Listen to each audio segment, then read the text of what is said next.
All right, let's get this show on the road. Cliff is adjusting his camera. I am adjusting the boxes on screen. And you are turning up your volume because it is time for Torn Tuesday, your weekly dose of all things Lord of the Rings.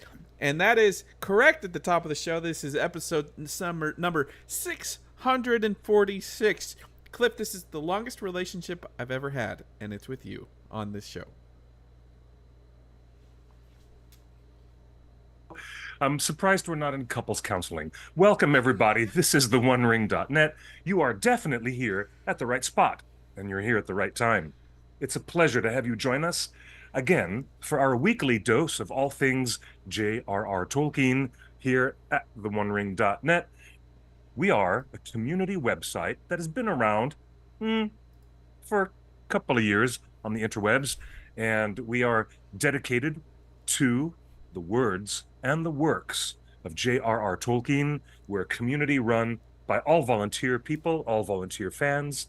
And here I am volunteering to talk to this guy right here, Justin.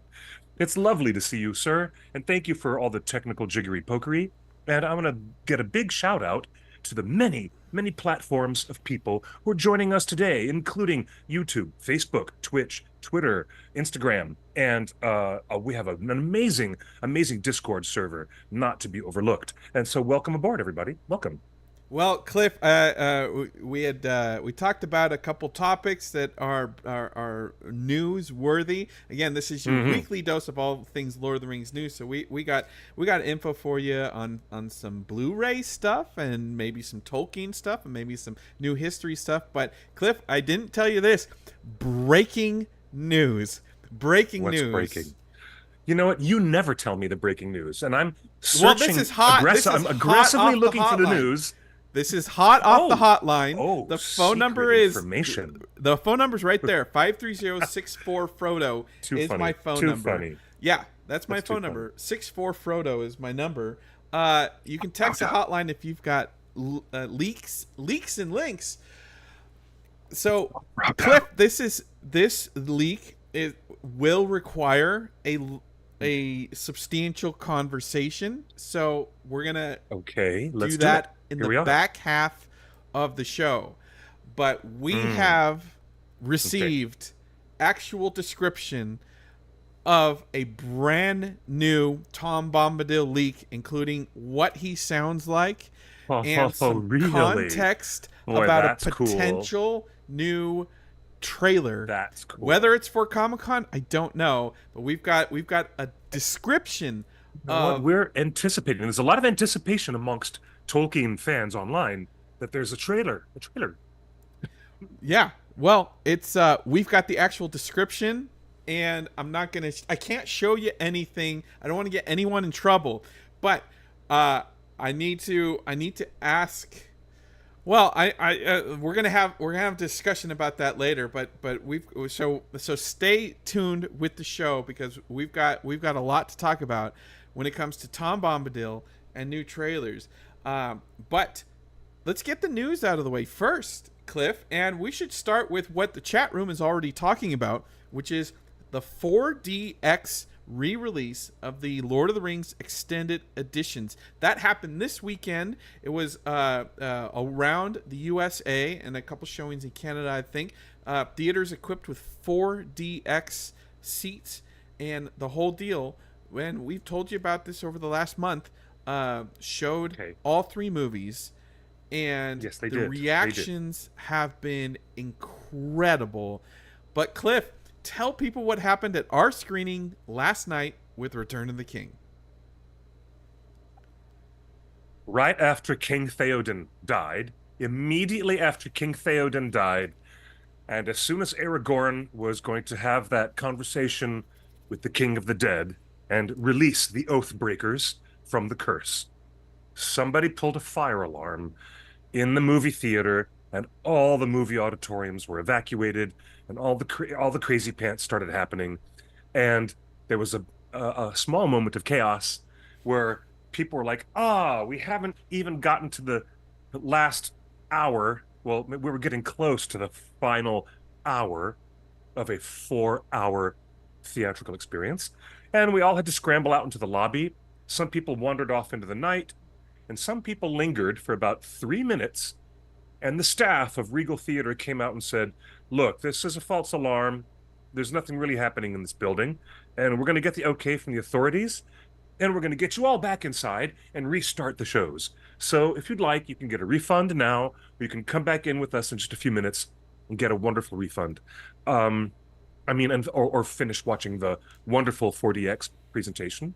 And boy, that was really intriguing. It was very interesting. It's been a long time since I've been in a crowded theater and there was a fire alarm and everybody had to run outside. I mean, that's what's so crazy. But it kind of added to the communal experience. Um, and yes, Paul, Paul Vicente from Emerald Rose, I see you in the chat. I acknowledge you in the chat. It's not for everyone, really, but for those who were enjoying it, we had a rambunctious crowd. They were cheering and applauding for every single character beat. If somebody had an inspirational moment, cheers and applause. I mean, you know, when when Gandalf healed Theoden the previous night in the Two Towers, there was applause.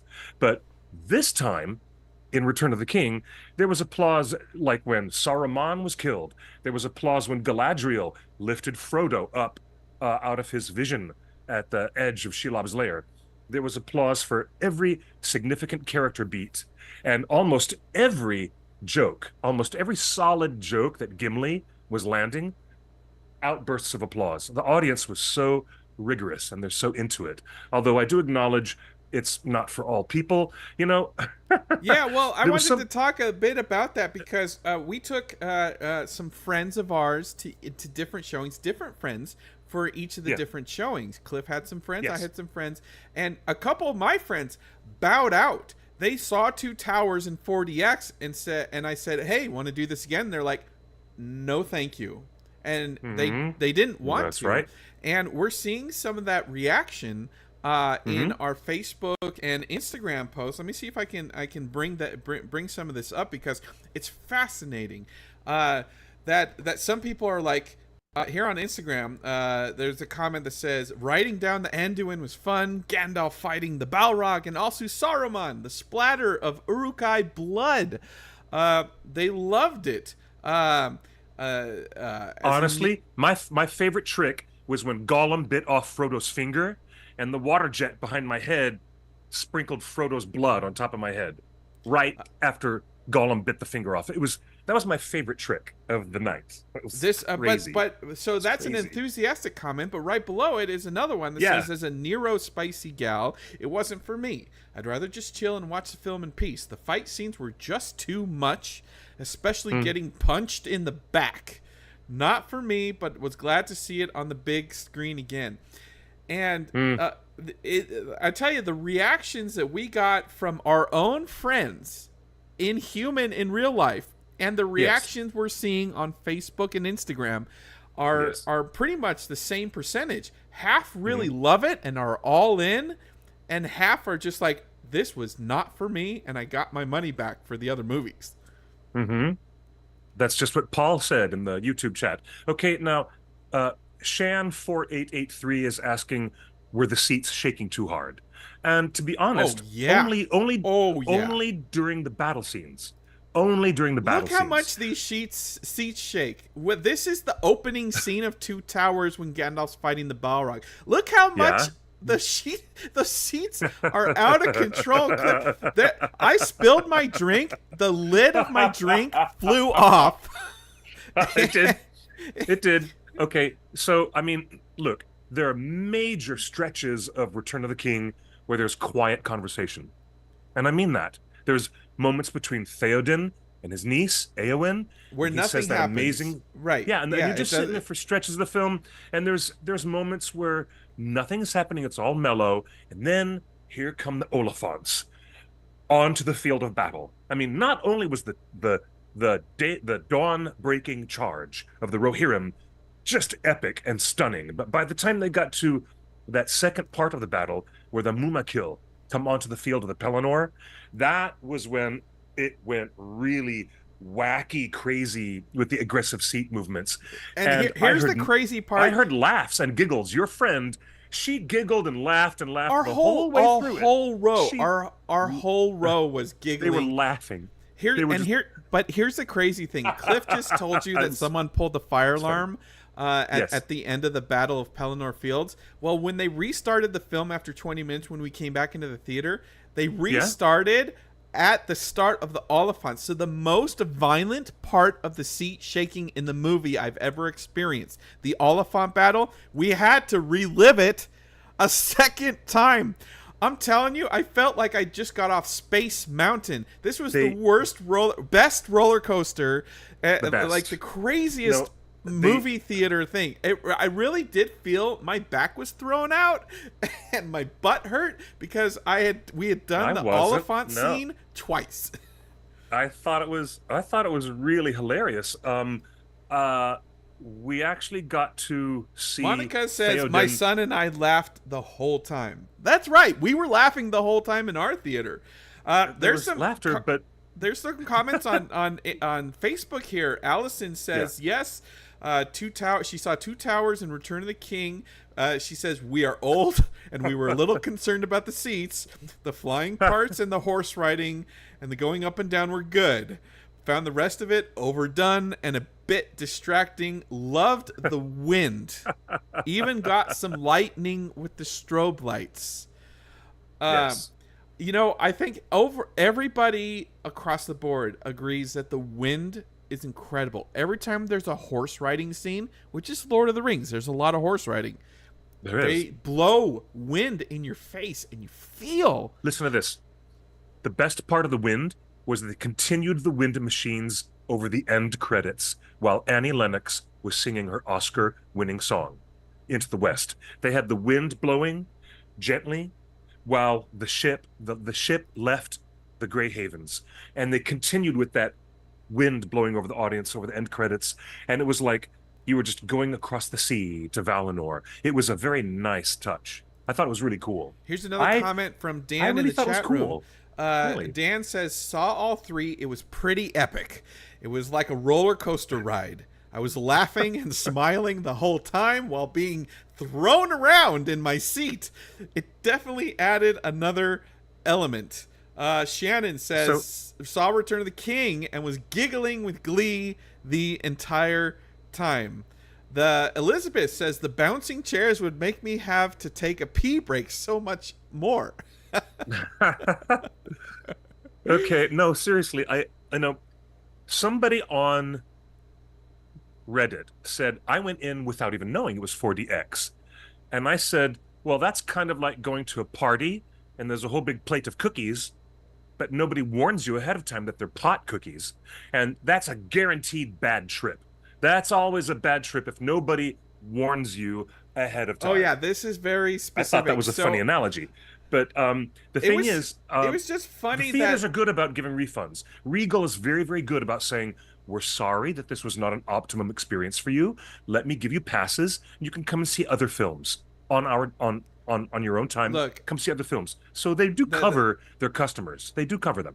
and we need to be completely clear, and I think I think this needs to be communicated to the, general audiences more. These were not D box seats. You've been to the theaters with the D box where it's like everybody's a regular chair, but then there's like a row of four. That's the D box. No, they're the only ones. 4DX is a whole theater takeover. They've got wind machines, they got smoke machines, they got lightning strobe lights, they got water that spritz up, they got air jets that every time there was an arrow in Two Towers in Return of the King, which is a lot of arrows are flying. Lots of arrows. Like, wow. Like you probably, if I wore jewelry on my ear, I'd probably have lost it because there was so many arrows blowing by my ear. It was incredibly immersive. It was Can I not add just another thing? D-box. I've never smelled Mordor like that. The way they had the scent of sulfur, the scent of sulfur in these big establishing shots of the plateau of Gorgoroth. Amazing. It just was like, oh my God, Mordor smells like sulfur. And it probably would.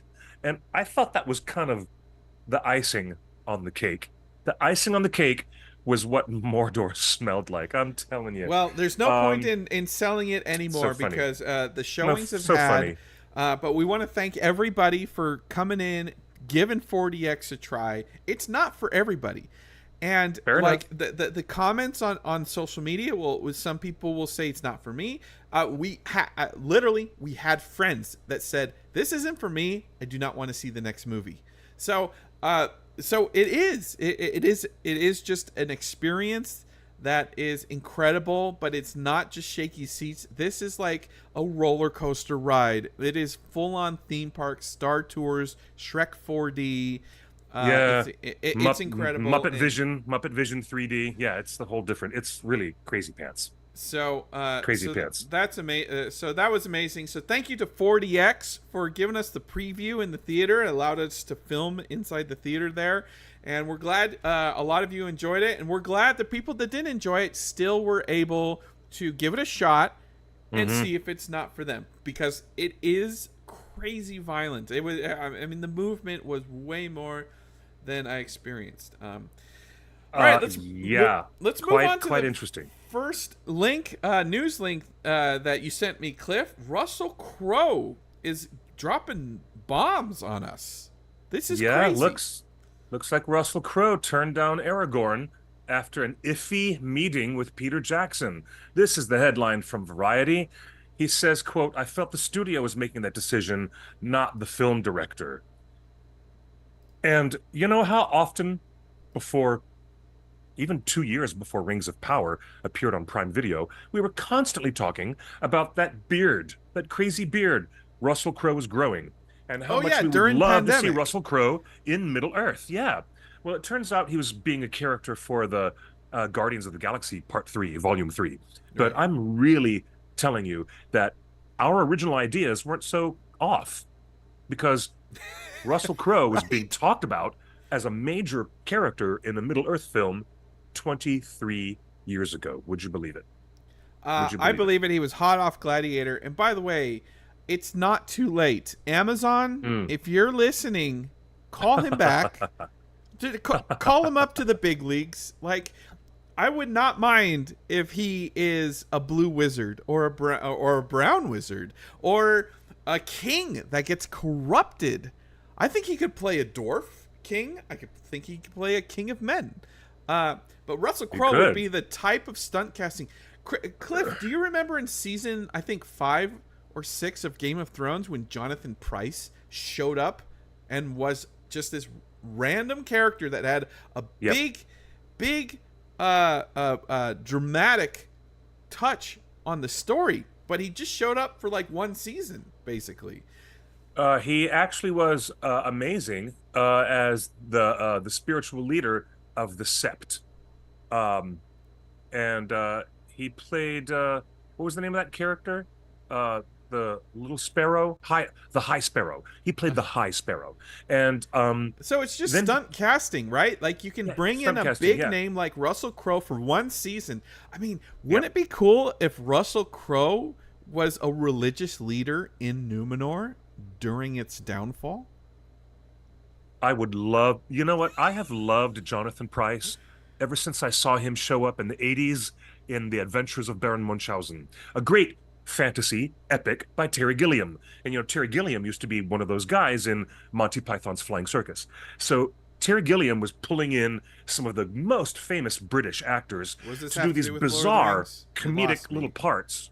But to see, I would love to have seen Jonathan Pryce in any part in Middle Earth, anywhere along I the want way. Russell Crowe in Middle Earth. Um, He would have been a cool Denethor. He would have been an interesting Denethor instead of an Aragorn.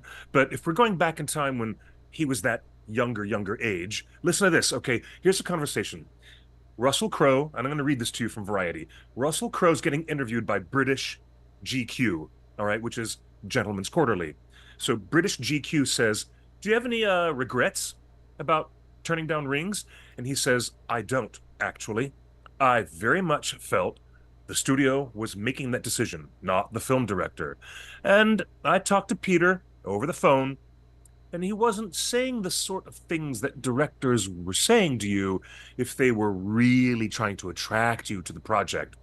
And I just kind of got a sense that he already had somebody else in mind, and that he wanted. And me stepping forward and saying yes, I thought was actually going to get in his way, unquote. Now that's fascinating. That is fascinating because the person that we know Peter Jackson had in mind ended up being someone he had to replace, Stuart Townsend. Well, see, and so that's He had how to replace casting him. happens. Usually, the director or the showrunners have an idea for who they want to cast, but the studio itself has an idea of who they want to cast. And when the studio makes a recommendation, they're willing to pay for the high price for that big star. So when the studio Yeah. says we want Russell Crowe as Aragorn, Mm. the studio was willing to pay him a ton of money, and in that casting decision, Peter won, but he made Yeah. the wrong choice with Stewart, and he went with the second thing. But Cliff, speaking of studio casting decisions, you know who else the studio wanted in Lord of the Rings? And I just confirmed it with our studio connections, and I don't know if you know this, Cliff. Tell me. Tell me. You just mentioned Denethor, and we all just watched Denethor in Return of the King Yes. last night in 4DX. Oh, and when he died, a big ovation of applause from the audience when a burning fire Denethor threw himself off the precipice at the end of So let Mountain me of ask you Luin. this: he put on John Noble did an amazing job as Denethor, and even watching it did. all these years. But Yeah, Cliff, I because want he's to the guy ask you you. love to hate. He's definitely the guy you love to hate, and that's why he was so good at that. He was so I want good your at that. reaction, Yes. Cliff. Yes, Here, I agree. I'm gonna show this right now. I want your Okay. reaction, Cliff, and I want the chat room reaction. What do you think if the studio had got their way on the casting of Denethor with the actor that they intended to cast for Denethor? Who was that? Mr. Donald Sutherland was originally Really? slated to be Denethor. Wow. Rest in peace. He Wow. died this Oh, week. One of the may greatest he may he rest thespians. in greatness. He Donald is, Sutherland. Mm. All right, let me think about that for 2 seconds. All right, 1 second is all I needed. Donald Sutherland, I think Katie in the he's chat room says I could see it. well, I think that he could have done really great with the role, but he tends to be more sympathetic. I really look at Donald Sutherland, and except for when he was in Hunger Games, Denethor is sympathetic. He is a steward. His he is, lineage is but stewards waiting for a he king but that he's will never also come. he's also descended into madness, and Peter Jackson never showed us why. And I've complained about this before, but they skipped out on the part that there is a Palantir in the White Tower in Minas Tirith, and Denethor has been using it regularly to communicate with Sauron, and Sauron has been manipulating Denethor's mind as much as Sauron was manipulating Saruman with his coat of many colors. So we never really got that deeper, sympathetic understanding of Denethor. The way that Philippa and Fran and Peter wrote Denethor, and the way that Mr. John Noble brilliantly portrayed him was more of having a villain in your midst. It was like a character who is faithless. If he has no hope and he has no faith and he is completely on the edge of despair, it will take over and ruin everything for the heroes. I mean, all the good guys have their own But problems, do you but remember Donald Sutherland was in Backdraft where he plays that oh yeah, pyro? of course. Like Of course, yeah, totally. when Donald But Sutherland plays crazy, you yeah, he can. are terrifying. He can do it. He is He terrifying. can do it. He can do it. He Well, I think of Donald Sutherland in Sense and Sensibility and in other roles where he's I just think really of sympathetic. Backdraft. I think of JFK. I think of of Invasion of Clute the with Body Jane Fonda. Snatchers. No, I do think of Invasion of the Body Snatchers, but he was sympathetic up until he became body snatched, and then he was an alien. But hey, look, okay, look.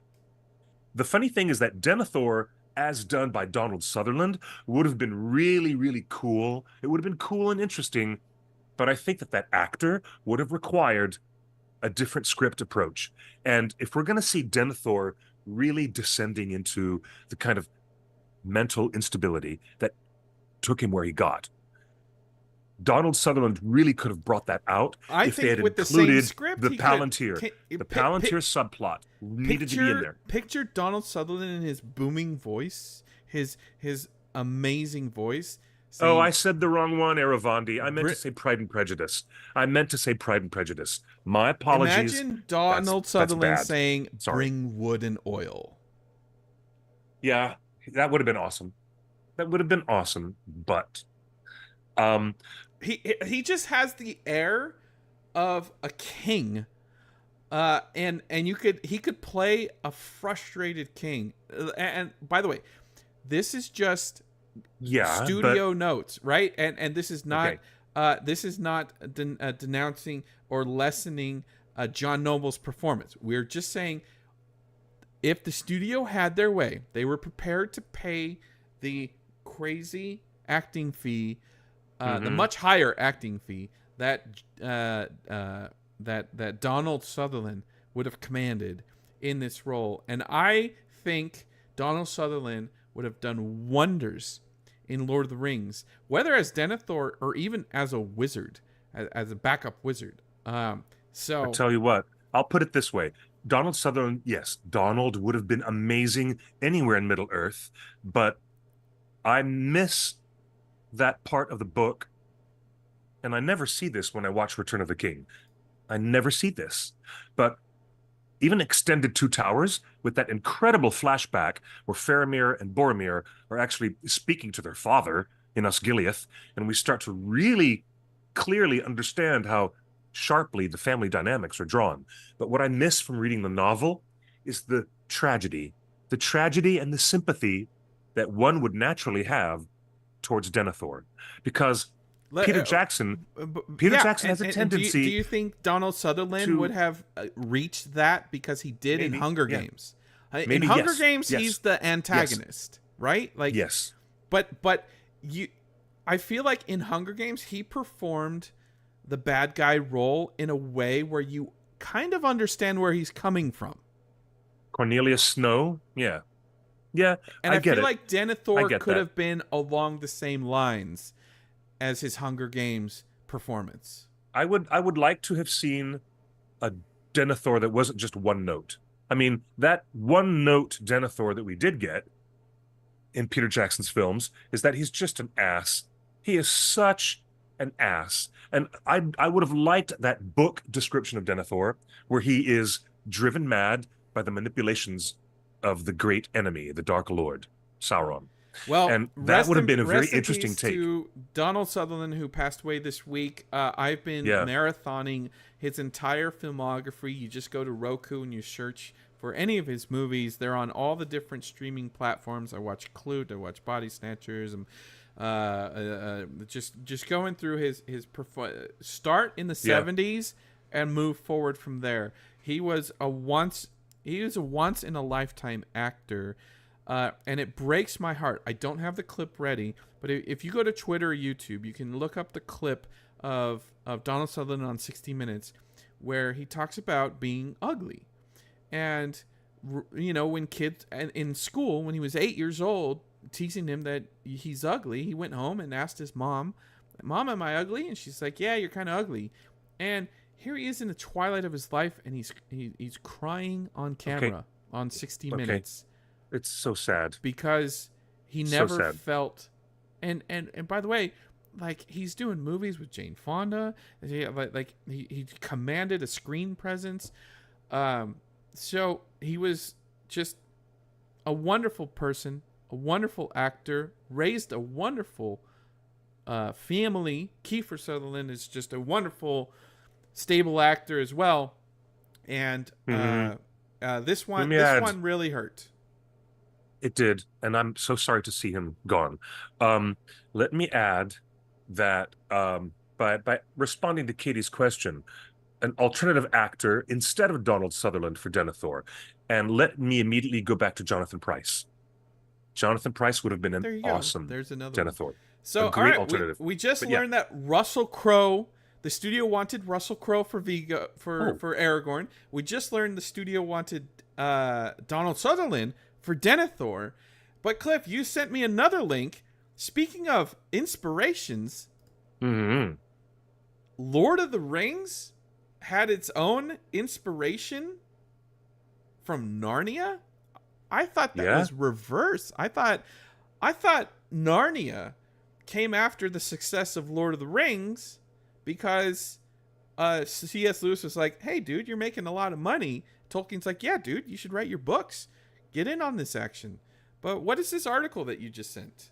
Well, The Lion, the Witch, and the Wardrobe was published a few years before The Fellowship of the Ring made it to print. It came out in 1950. Okay. All right. Prince Caspian came out the next year, 1951. Voyage of the Dawn Treader came out the next year, in 1952. So C.S. Lewis had already published 3 of the books in the Chronicles of Narnia series, 3 out of 7, before Fellowship of the Ring even hit the shelves. And there's this big story that I did not get to read because there was a paywall. And so keep in mind that didn't even read it. keep in mind that we're nearing July. Well, it's just about July. I didn't get to read it. There was a paywall. All right, but, we'll just move on to the next thing. Lord of the Rings is coming to the Steelbook collection. That's love great. We love buying Lord of the Rings over and over and over again, don't we? And we love going to see going to pay to see it in theaters over and over and over again, like we did last night. Yeah, we do. You know what? Sometimes the people who are buying steelbooks, they're a particular home video aficionado. They are purchasing steelbooks to have these collector's items. And before we get into a Miyazaki minute, I know lots and lots of people, including myself, who hunt down and find the Studio Ghibli steelbook editions because they're the ones they want to collect. They're collectible. So it happens. It really does happen. So and look at what they're doing. This is the new Steelbook just announced. The Steelbook 4K editions of Lord of the Rings. And they're keeping within the green, brick red, and royal blue format from the original New Line Cinema home video editions. They've got the green, red, and blue on those discs. Didn't you see it? It's on the cover. As you see the silhouettes, there's silhouettes, and behind them are the distinctive colors that match the old home video releases. It's really cool, isn't it? Now, I don't need to buy them over again. I've already got my 4K. You know what's interesting? There's a meme going around and a lot of questions asking people, do you like or dislike the 4K ultra high def version of Lord of the Rings? And people are saying, oh, there's color changes, there's color grading, and there's stuff that I don't like. And I'm like, yeah, but you can actually see a person's outfit and you can see the costume and you can see the details of the world they're in a way you've never seen before. I tell you, watching the 4K on the big screen last night, it looked great. And the people complaining about the very specific things, you don't notice it unless you're looking for it. So, like, I noticed the green tint was gone. That horrible green tint from Fellowship was gone. I'm glad. So yeah, this is there are 9 Blu-ray discs in the collection. And this set is being produced by Warner Brothers UK. So I'm sure most steelbooks come out in the US as well. So so there you go. They sure do. The brand new steelbook box set of people who, again, I think steelbooks are kind of like 4DX. If you are already invested in the steelbook ecosystem and your shelf is full of steelbooks, then this is the one that you've always wanted. You've wanted steelbooks. It's the same thing with 4DX, right? People recognize that it's not for them or not for them, and nobody's takes any issue with other fans enjoying that thing that you don't like. So that's wonderful news about the new steelbook. But before we move on to our Okay. main story tonight, I I'm trying to wanted get to past this paywall. I wanted to mention this. So it is happy birthday to our favorite dwarf, Disa. Sophia Namviti celebrated a birthday this weekend, or this week, She did. and she is in the middle of the press tour for Rings of Power. They're filming all of the press tour stuff right now, hopefully for later release. So she's in the middle of it. But what's crazy is I've had to block and ban a bunch of people for just being toxic, right? And I just want this community and our loyal followers and watchers here to know that it's 2 years later. We don't have time to play these stupid games and have culture wars. This isn't about anything except enjoying an adaptation of Tolkien, wherever it may lead. But you don't get to criticize the actors. They're just doing the best performance they can with the material that they're given. And they're in Lord of the Rings. This is a huge thing. So if you can't even wish someone happy birthday on their Hmm. birthday, Agreed. then you are not a real fan that is deserving of this community. Be nice. That's all we want out of everybody. Be nice to each other. That's it. There's one And rule. We don't care whose politics you have or whatever. It doesn't matter. We just come together in a shared love and passion for these shows and movies and books. So yes. just be nice. If you can't be nice on someone's birthday, you're gone. Yep. Agreed. Very And much so, agreed. but it was We it was got no brought patience for that. it was brought too fine of a point where on the same day that we have Disa's birthday post, we're also posting about the 4DX. Mm. And half the fans are like, I'm not into 4DX. It wasn't for me. My back hurts. I didn't like it. The other half, I loved it. I want to see every movie like this. This is amazing.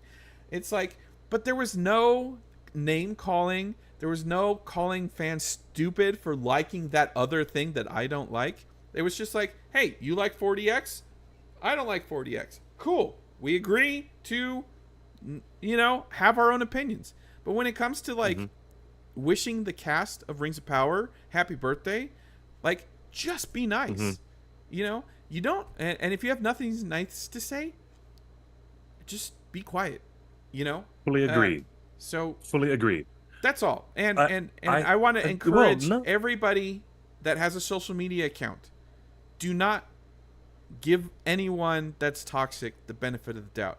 You don't have time for this. So if I someone's agree. being nasty in your comments and your replies, just block them, mute them, ban them. Yep. Don't give anyone the time of day. That's what they're looking for. They want to create these.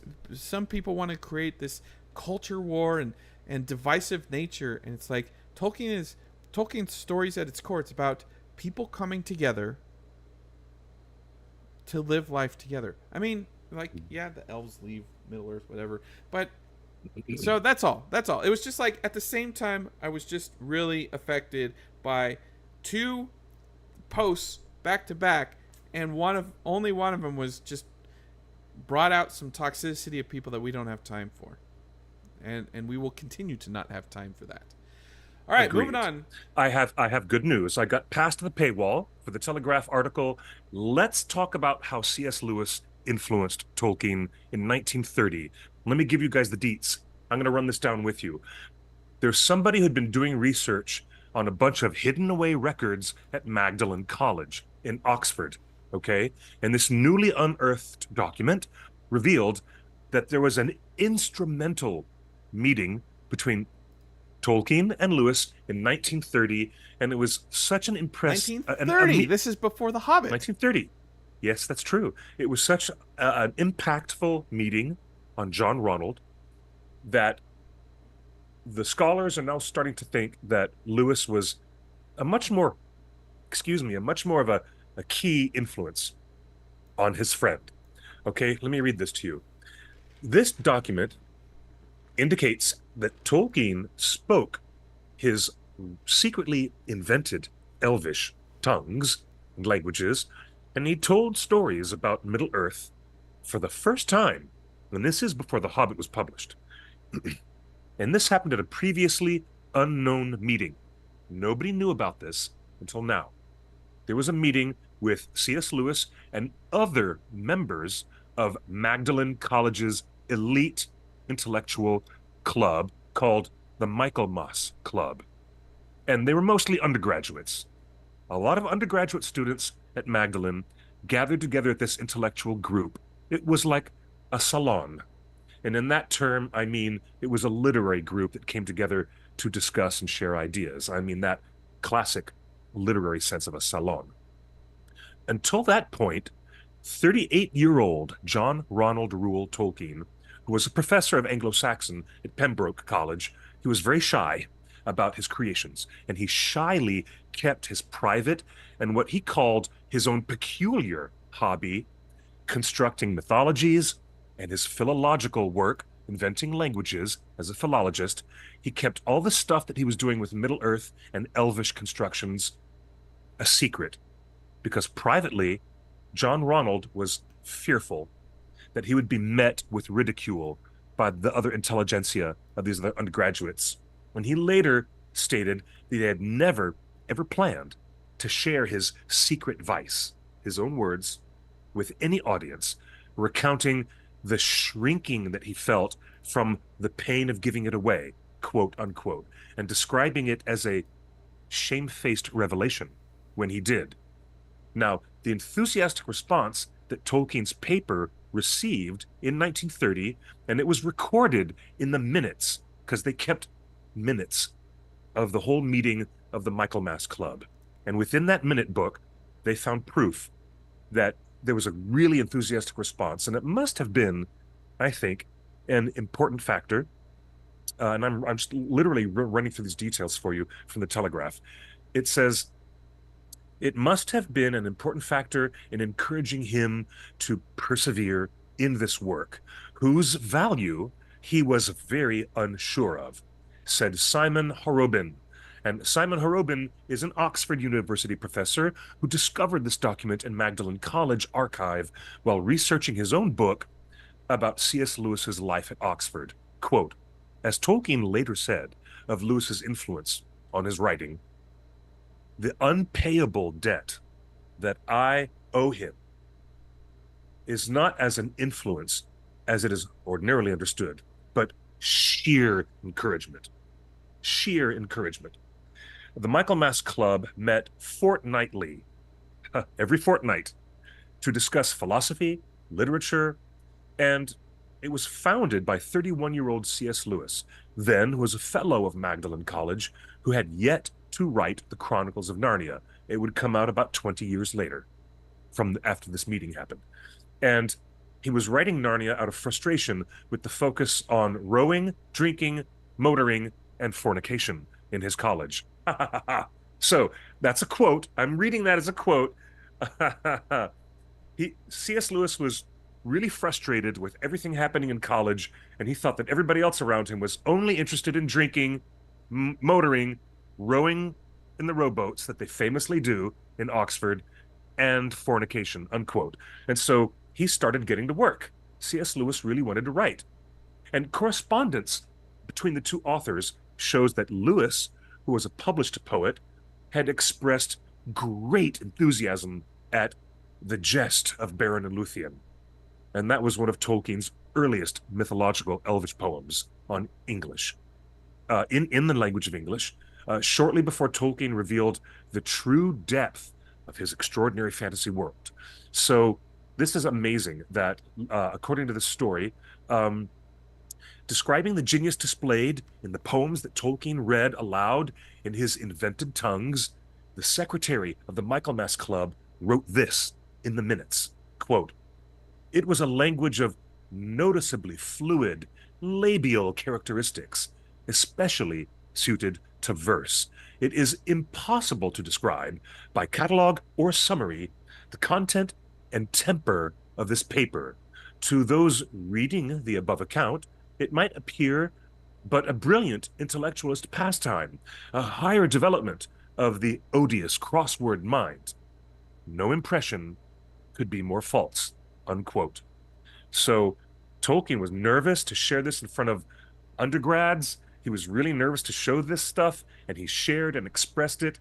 And Jack Lewis immediately became his ally and his champion for the development of this imaginary secondary world. And this is exciting evidence. And again, this is stuff that predates the publication of The Hobbit, and it predates the publication of The Lord of the Rings by a solid 24 years. Okay? And here what it says. Okay? It signifies that Tolkien, speaking openly about his hobby for the first time and receiving praise from all these people in this club, it was a real turning point for Tolkien. By the winter of that same year, he started sitting down and writing The Hobbit in earnest and reading sections of it aloud to his children. Very exciting. This is the kind of scholarship that is kind of bookish and really nerdy, but personally I find it very, very interesting and very exciting. Because I mean, if you had friends around you and they said, "Oh, that shit stinks. Don't even bother," then we would have never ever had The Lord of the Rings. And Tolkien would have never bothered ever to even go that far. He was so personally shy and afraid of being crushed by his literary peers. And the opposite happened. They thought, "Oh, this is amazing fluid language. This is really suitable for what you're going to do. Go for it. Go for it. Go for it. Go, John Ronald. Go, John Ronald. Go." One of the best pieces of advice I got when I was in art school is if someone is sharing their art, whether it's painting, drawing, animation, text, poetry, stories, scripts, you want to encourage them, even if you are critical on the work or you can see where things can be better. The worst thing that you can do is say something that dissuades them from their art. And the whole point of peer feedback, which is what Cliff and Tolkien is describing here, is peer feedback is all about positive reinforcement. You want people to get better at what they do. You don't want them to give up on their craft. And I think a lot of modern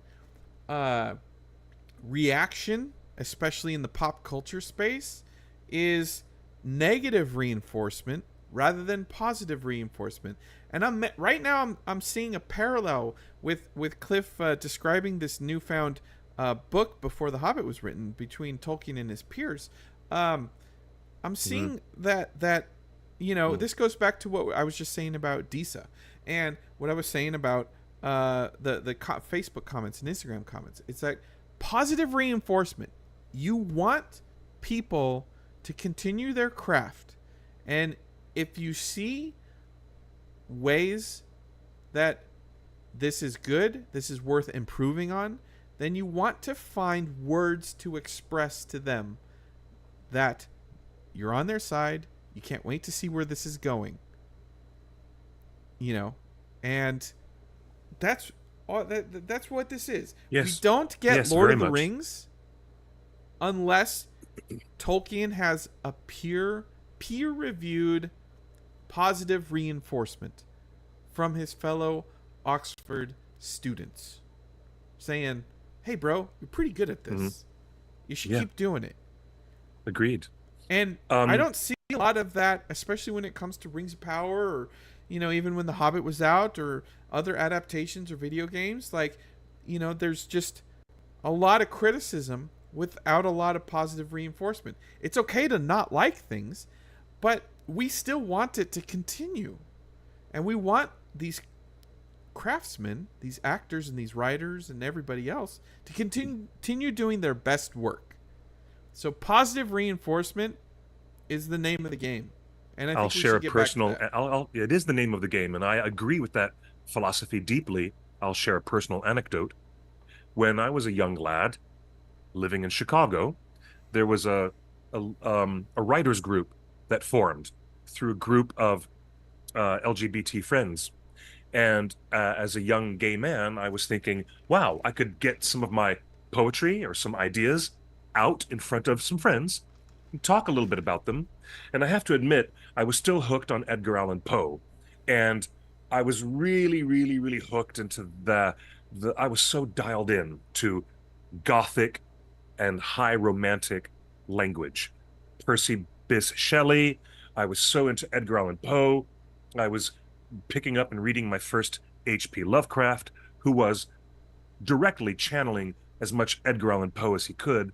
So I did this poem in front of the writers group. Nobody liked it. Everybody really disliked it. And they said, your use of language is too strong. It's too ornate. It's too overwrought. And I'm like, well, that was the point. The point was not for me to write a poem in a minimalist style like E. Cummings.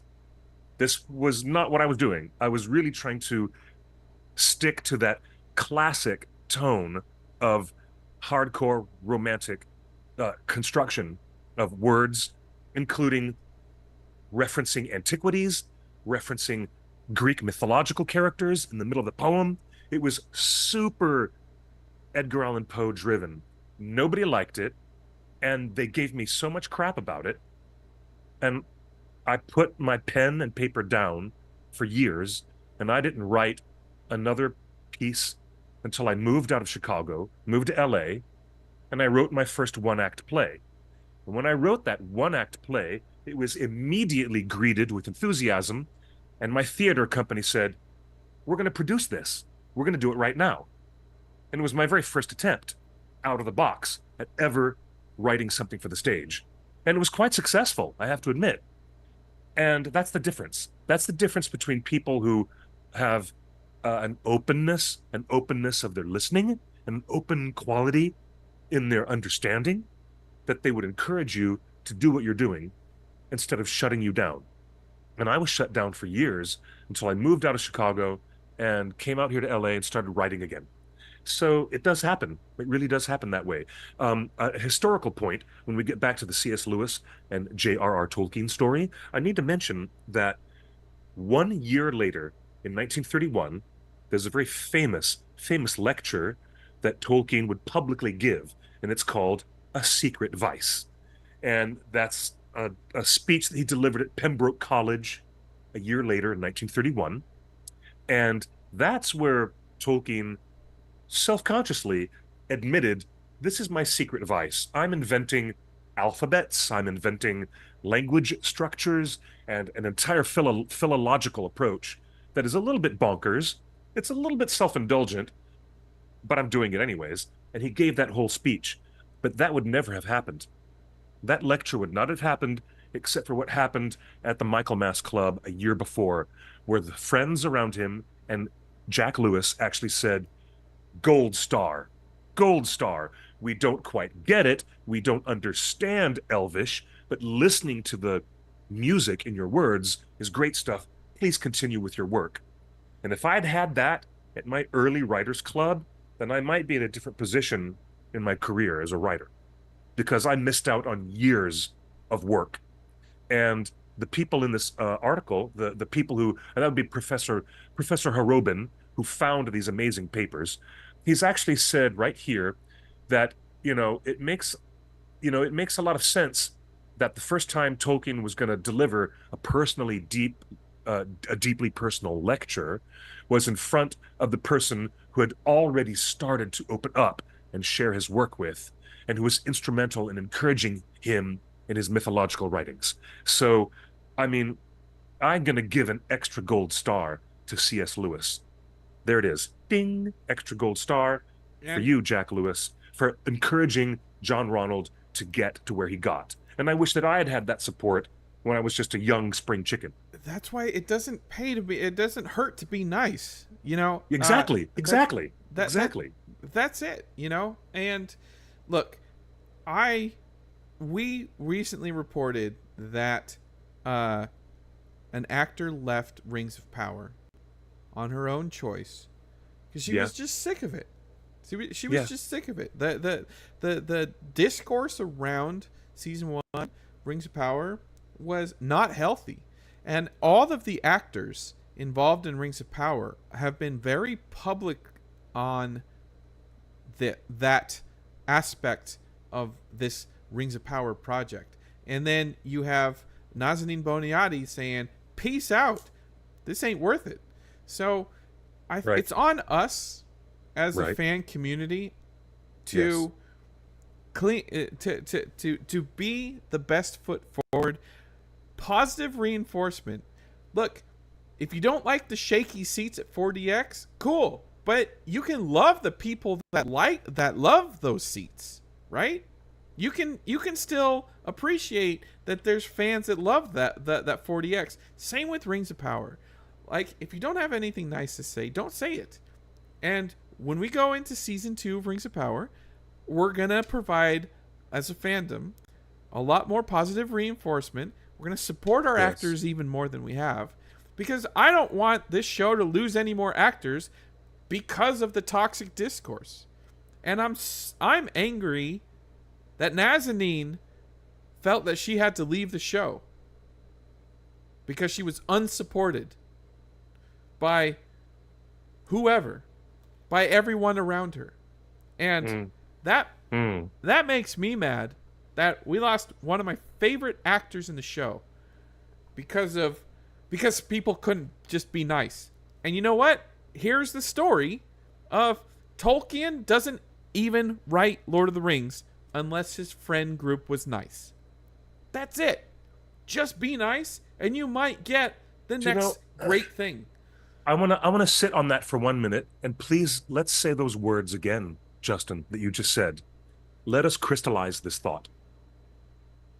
If his friends around him had been entirely rejecting of his artistic notions, then, just as Professor Harobin says, it is very unlikely that Tolkien would have shared the rest of his creations with the world. He probably would have continued his linguistic pursuits. But can you imagine? People just being mean to him would have prevented all of us from experiencing The Hobbit or The Lord of the Rings the way that we know it today, if that had turned out differently. And so, to quote another famous Neil Gaiman character, in so small an act can the hand of destiny be changed. When you think about that. All right. So small an act can the hand of destiny be changed. That's amazing. And it is an encouraging thought, as Gandalf would say, that you could come to people and you could address them and say, your creativity is fascinating. It deserves encouragement.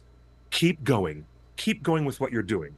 And that's what a lot of artists deserve, instead of companies scraping their artwork and, illegally taking it for AI ingestion models, stuff like that.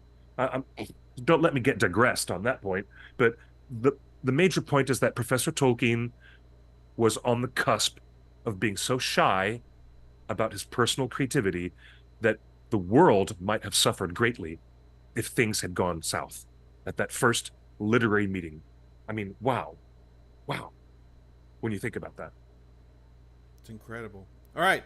Well, let's Really move on is. to Rings of Power talk.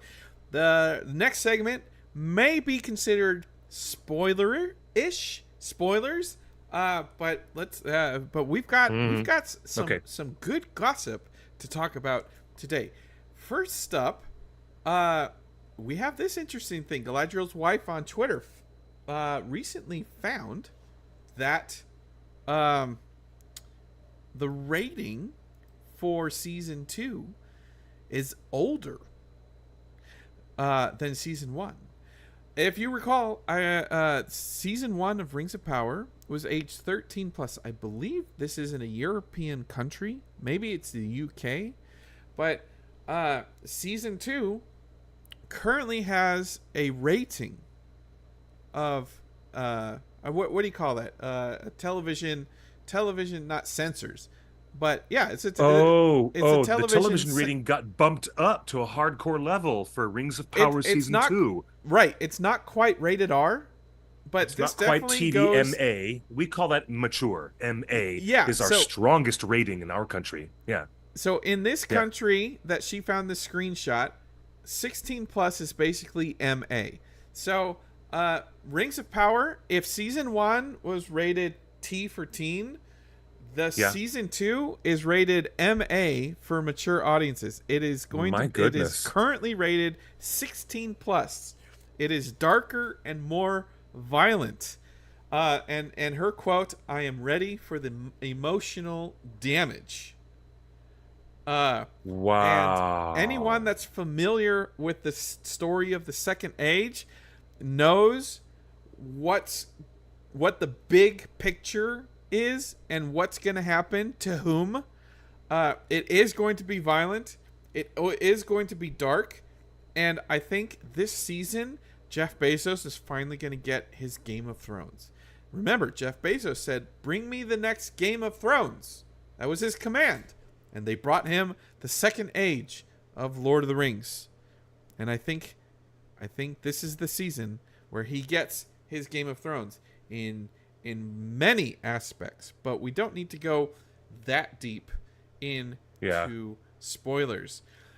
The next news thing is Wheel of Time and Rings of Power director Sanaa Hamri has a feature in Variety. And of course, she is currently on the award circuit because they're trying to. Amazon's trying to get nominated for the season 2 of The Wheel of Time. But Variety, This would be prime time Emmy nominations that we're talking about. that's Yes. right. Yes. So in this long-ranging interview, text interview with Sanaa Hamri, they ask about Rings of Power. She, as far as we know, is doing 2 episodes of season 2 of Rings of Power. As far as we know, she's doing 2 episodes.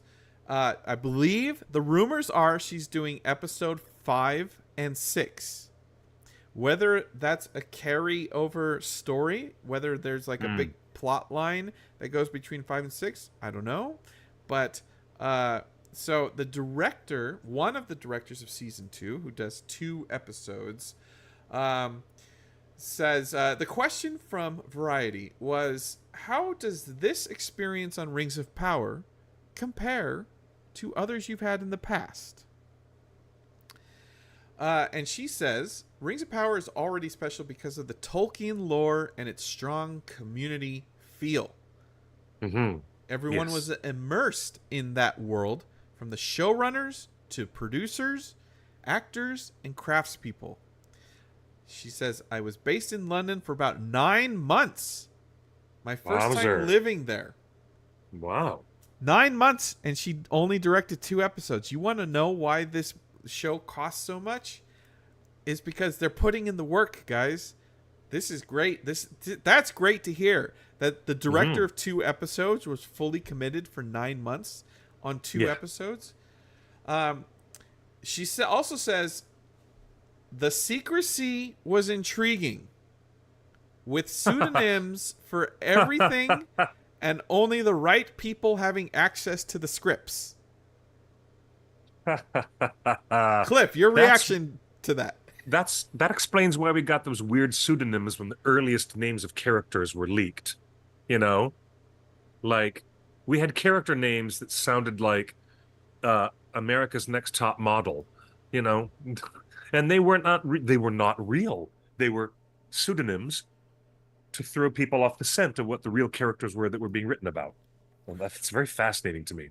But I'm glad that she was having a really good time and working for so many months. Well, Cliff, here's the other thing that I want you to respond to. Yeah.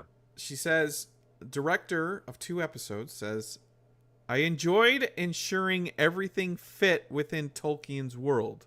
especially working with different creatures, though I can't reveal details until the show airs. Oh dear. Oh dear. Say that again. Interesting creatures. I What? enjoyed ensuring everything fit within Tolkien's world, especially working with different creatures.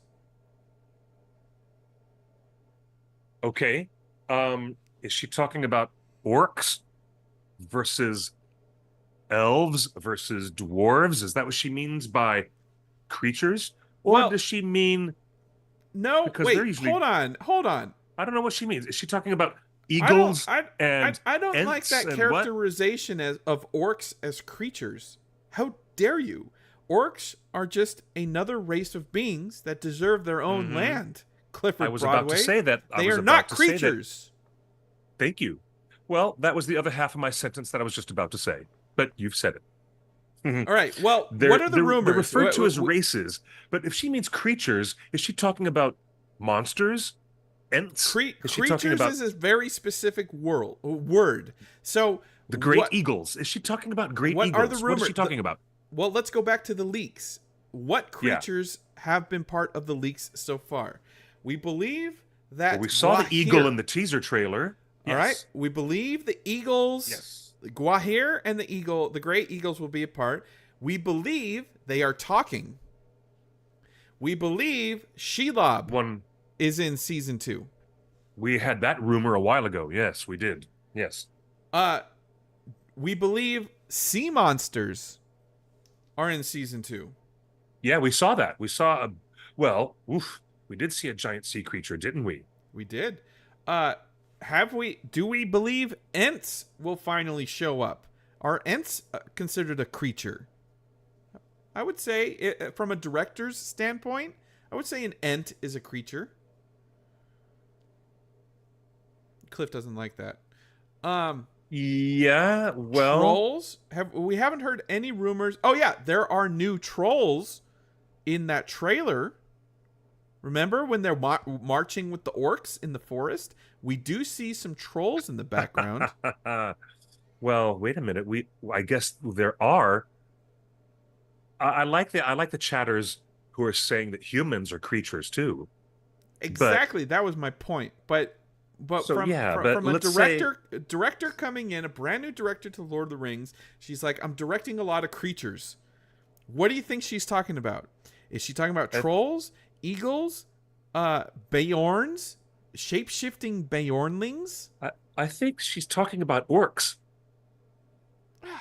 But orcs are performed in prosthetics by actors and humans.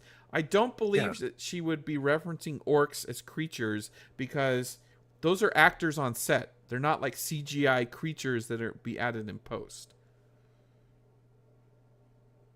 PD Matthew says, sorry to say, but we are human centric.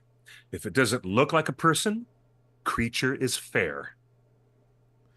Ents would be creatures by that definition. Well, they've been made to look more humanoid because they walk around like they're humanoid. But Professor Tolkien describes the Ents in a peculiar way. And I don't know. I think this is interesting that she's using the word creatures. Director Sanaa Hamri continues on in this interview in Variety. She says, seeing actors perform in front of nothing was amazing, relying heavily on visual effects. The collaboration between production design and visual effects was crucial to create a cohesive frame.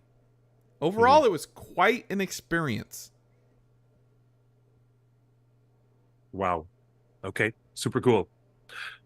Super cool. Would love to have her on the show and interview her and talk some more about some of these idioms of expression. You know, creature versus different fantasy races. She said she had numerous meetings for every sequence, storyboarding and re-storyboarding, discussing each moment in detail with the cinematographer to ensure we were thoroughly prepared. Once on set, everything moves so quickly, so a meticulous approach is essential. While I am an emotional director, I am also extremely technical, which fits well with my filmmaking style, particularly for a project like Rings of Power. So it sounds like Cool. she is a technical director. I think she did Hmm. a few of the episodes on Wheel of Time that were more visual effects oriented. Okay, wow. So, whatever the two episodes that she is doing feature a lot of visual effects and creatures. Good stuff. I think it's Shelob. I guess we will find out.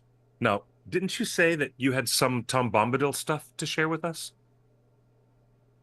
Um, Or yes, oh, wait, you yeah. you did lead off with that a little while ago.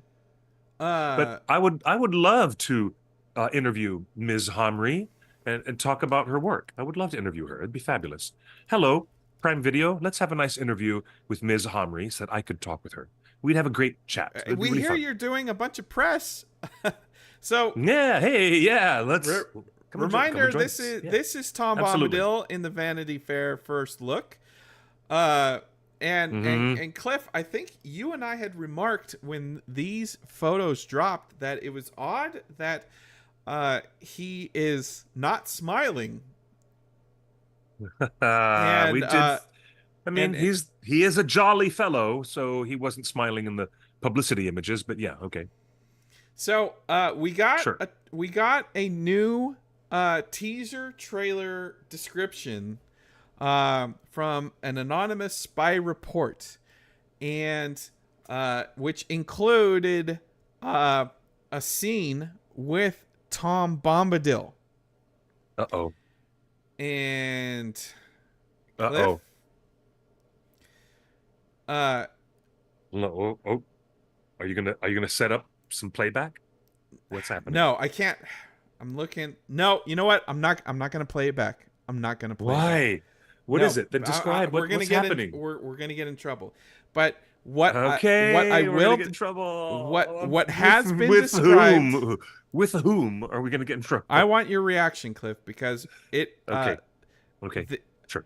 Tom Bombadil, as seen in this first teaser trailer, the first time we've ever seen Tom Bombadil put to screen, ever, Mhm. in Yes, animated yes. form, in live action, ever.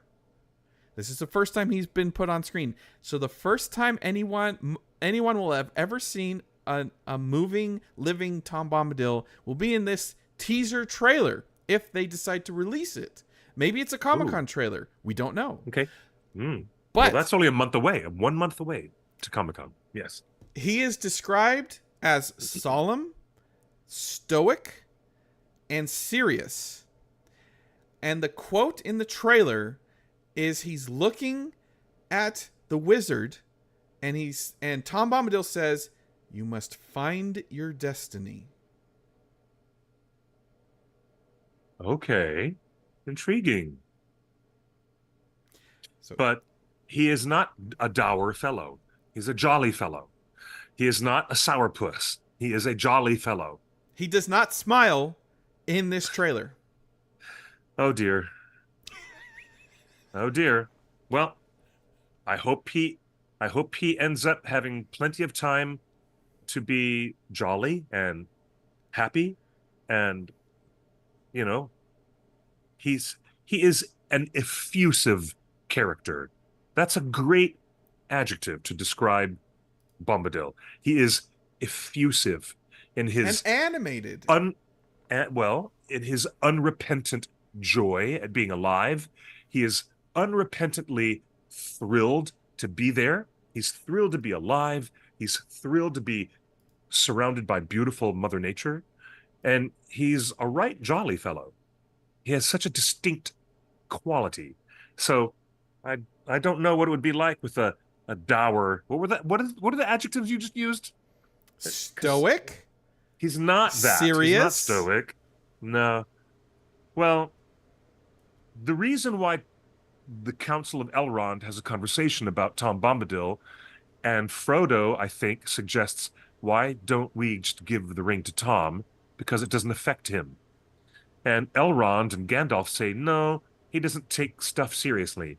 He does not take it seriously enough and he would lose it, he would misplace it, he would forget it because he doesn't take things seriously.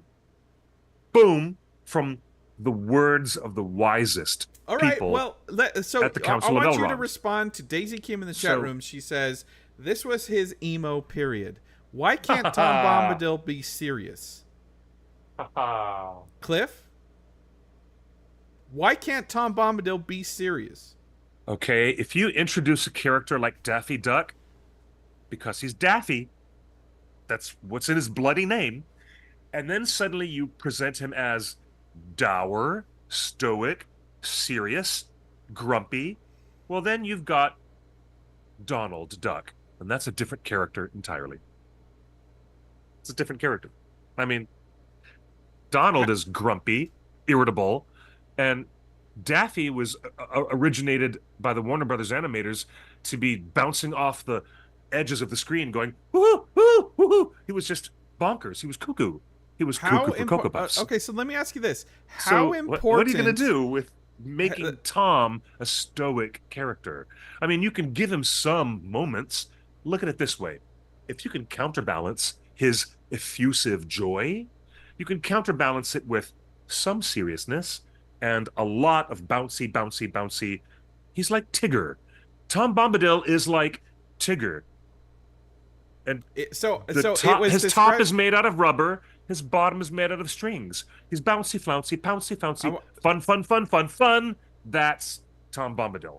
To be clear, He's like he is Tigger. not described as grumpy, folks. He's not stoic or grumpy. So according to this report, it's not quite. Katie's like, Cliff, Tom stop. What are you Bombadil doing? in this trailer is not quite as dark as, say, Zack Snyder's Tom Bombadil, which I don't think anybody in this world wants. Nobody wants Zack Snyder's Tom Bombadil. And you know what that means. Ooh, that's funny. That's right? funny. A grim dark. We do not want a grim dark Tom Bombadil. Right. But he is more serious. He is described as more serious than just Radagast. Than Radagast. Oh, see, I actually think that Radagast, the way that Sylvester McCoy portrayed him, is getting closer to the wheelhouse of the way I imagine Tom Bombadil would be portrayed in live action. All right, so how important, Cliff, let me ask you this. How important is the first impression of Tom Bombadil for fans?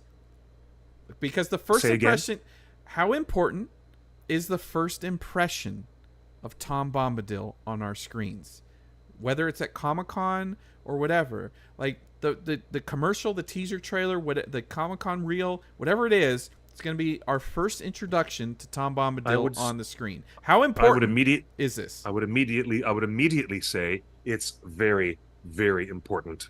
First impressions of a never before seen character like Glorfindel. If you want to bring out Glorfindel or Prince Imrahil, and especially if you're bringing out Tom Bombadil, yes, we are. Allow me to finish my sentence. Thank you. If we're talking about any major character that has been adored, and I include Imrahil and Gonburigan and Tom Bombadil and Glorfindel and all that big, big, big list, you better be sure and make your best first impression. You better be sure, because there's more attachment to it. And I think this is a psychological game where the fandom has been put into a corner of expectations. And the expectations are even higher than normal because we've never seen the character before. The expectations are stronger, a bit more slanted towards the literary, because we have been denied seeing this character represented for decades, for half a century, for 50 years. There's never been that list of characters that have ever been on screen. So this is where the rubber meets the road, and I think the first impression should be made carefully. Let me ask you this. If you're in Hall H at Comic-Con and they show a stoic, serious, and sincere Tom Bombadil, what is your reaction? They better counterpoint it with a bouncing, happy, jolly Tom Bombadil. Well, let's call this the jollification of Bombadil. Okay, we need to jollify Tom Bombadil, and you don't want the fans starting an online crusade with a hashtag saying "Make Tom Jolly again." Make Tom jolly again. You don't want it to be that way when you've just done this huge, expensive marketing push, and you don't want that kind of stuff. You don't want that.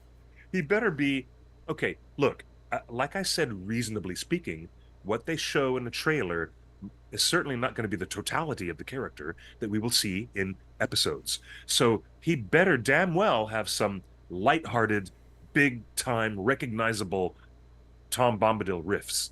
And For if they the don't go for for the those first impression, let's be clear. poetry, Like, we you can should do hear him you singing poetry in the distance. My first impression in the books is what I would like to see on screen.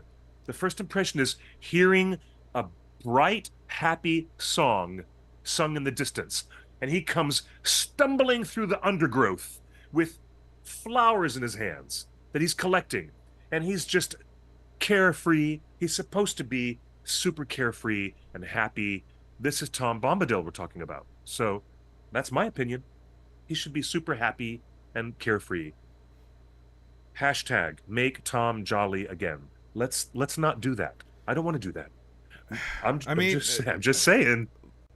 If you're going to present him in a way. Well, look, you've got 5 decades of pent up expectations. It's not like we just saw Aragorn a few years ago. Oh, look, just a few years ago we saw, you know, Beorn for the first time. And Beorn had not been depicted in live action. So here's Mads Mikkelsen doing this amazing version of Beorn in The Desolation of Smaug. And, you know, he was Beorn all the way through.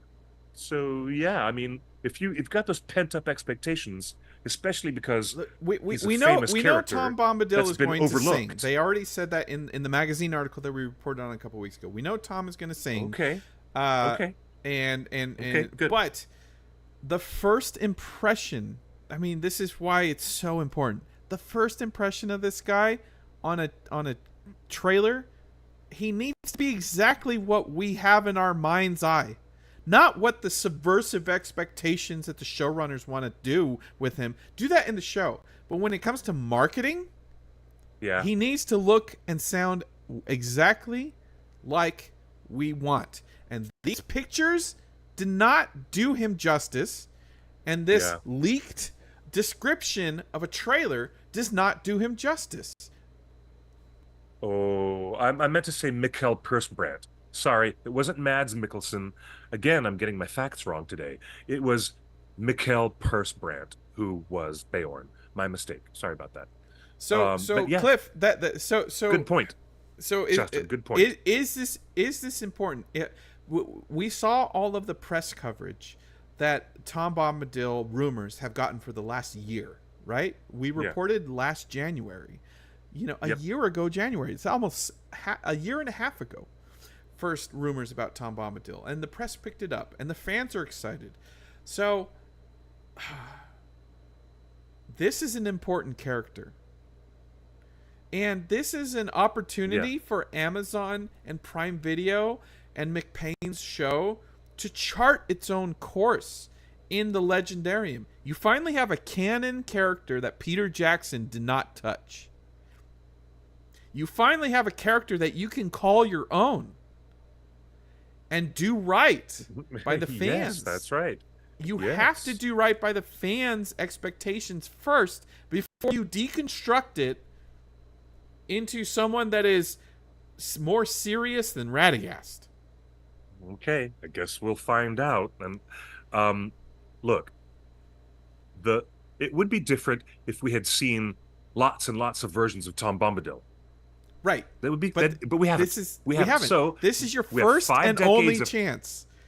Totally weird approach to this is that the fandom has been so deeply involved in our own ideas about Tom Bombadil that it would be really, really tricky to go too far astray from if what they we have as if they 5 decades of replicated this shot, Cliff, I'm just looking at this famous painting of Tom Bombadil, right? Yeah. Hildebrandt Yeah. brothers, famous painting. That is Hildebrandt Brothers. It looks like it could be Darrell K. Sweet, but I'm pretty sure that's Hildebrandt Brothers. Yeah, So, yeah. Cliff, do you remember in the trailers for Fellowship of the Ring that they included a shot-for-shot copy and paste from Ralph Bakshi's Lord of the Rings of the four hobbits under the tree trunk and the Nazgul over them? Oh yeah. Remember Oh, yeah. that? We've talked. Absolutely. People love the homage. Call it an ode. Call it a copy or a steal. Whatever. Yeah. But Yeah.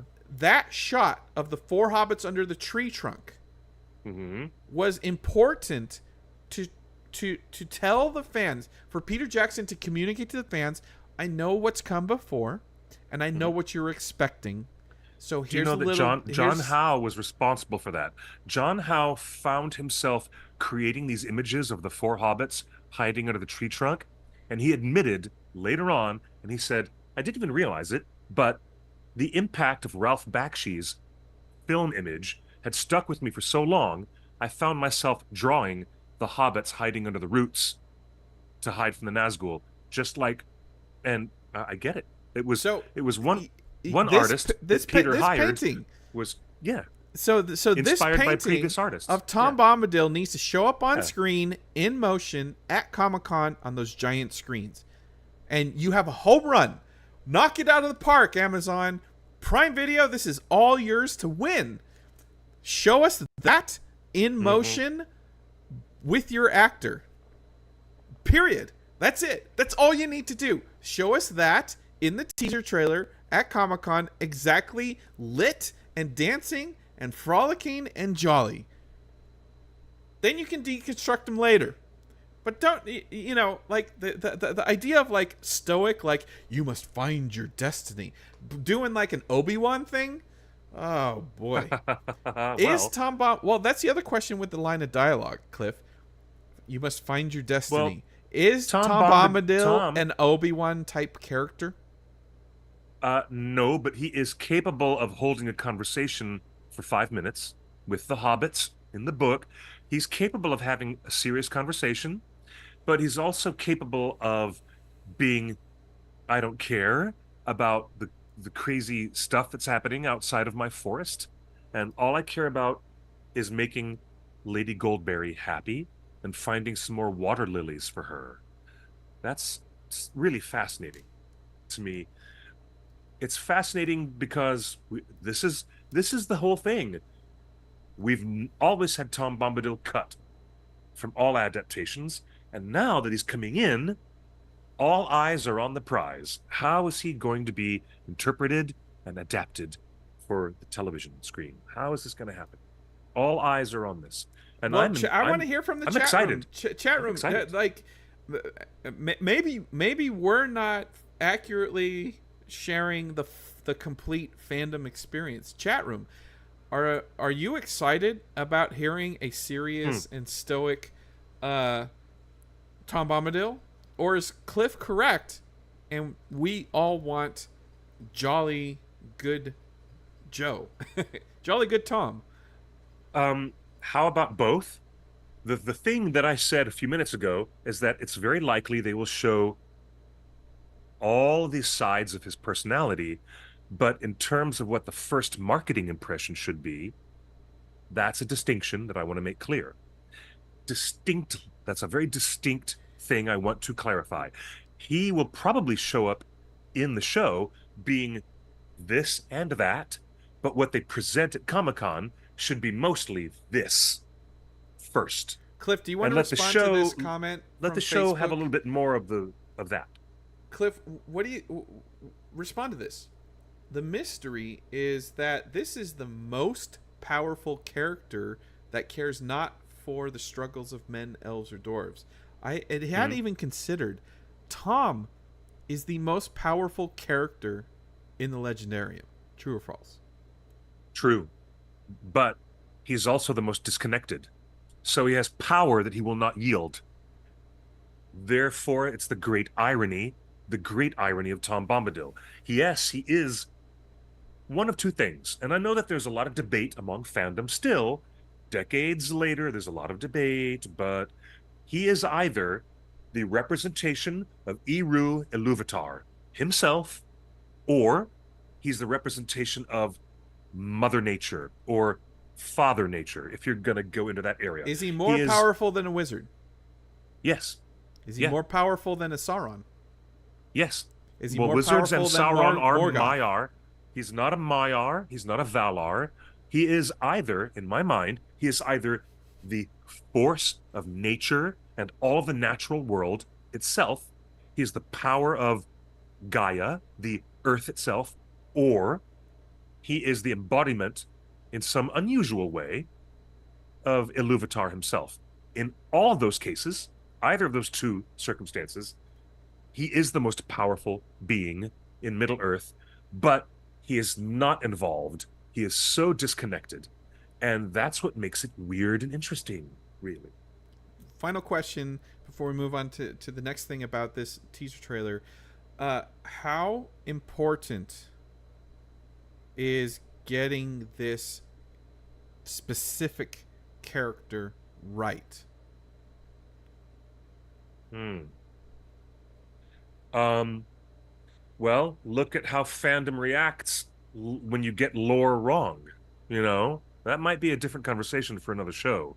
But a lot of fandoms have been more reactive lately and weird and reactive and in a weird way. But The chat room, Kaylin Griffin says very important. Anonymous Girl says, Justin, it's extremely important. it is. But It is. I agree. We know that getting lore correct is important. But Cliff, what is it about this character, Tom Bombadil, that they need to get absolutely correct? That he's enigmatic. They have to get that right. He is completely enigmatic. And he's so enigmatic, it's been so impossible for other directors and animators to bother finding a place in the narrative for him because he's so enigmatic. So is this an impossible task? Peter Jackson didn't use him. Ralph Bakshi didn't use him. Rankin and Bass didn't use him. It is an impossible character. Is this an impossible task? No, it's not. Because Professor Tolkien has already showed us how to use Tom. You use Tom in small amounts. You use him just enough to get some of your point across and some of the thematic energy, and then you take him off stage. And you have somebody sit in a chair at the Council of Elrond and say, no, we're not going to pull him into this mess. And again, and Tom is used sparingly and enigmatically. I think that is the key. The real key to his success is that he's used sparingly and enigmatically. Let him remain an enigma. That would be interesting. Imagine it. Imagine the show makes him interesting to watch and us salivating for more. That we don't actually learn anything about him, and then want to know. We more. would all say that's a great way to present Tom. He's funny. He's fun. He's interesting. He has some interesting insights, but he doesn't really fit in this world. We're going to take him off stage. That's how you handle Tom. That's cool. I can tell you right now, whether it's in the show or in the marketing, if you start to present Tom as Zack Snyder's Tom Bombadil, grimdark, you're dead. Tom Bombadil. You're dead. You're dead. Well, we'll see what happens. We'll see what happens. Wow. All right. Well, Cliff, so I've been trying to find a way to talk more about this video teaser trailer without spoiling anything. So I can't. I'm not ever gonna show you anything. We're gonna protect our anonymous spy reports. But all right.